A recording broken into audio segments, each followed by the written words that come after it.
Para que a cidadanía nos entenda, bueno, a cidadanía non va a estar vendo isto, moi poucas persoas se poderían enterar de que hoxe hai pleno, porque que a oposición nos enteramos onte por un WhatsApp ás 5:15 da tarde, por un correo ás 5:10 e por convocatoria oficial ás 11:30 da noite. Ou tedes un problema de gestión grande e grave, ou é que non tedes un perfil democrático aceptable para o 2024. Isto é a Casa Soberana de Participación.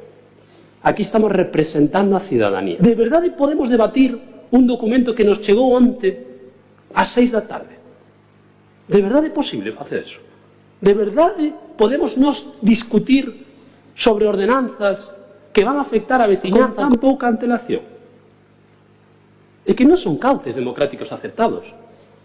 É que se esta é a forma que tedes de entender a participación democrática, xa non falo de participación democrática subxetiva, sino a obxectiva, a obligatoria.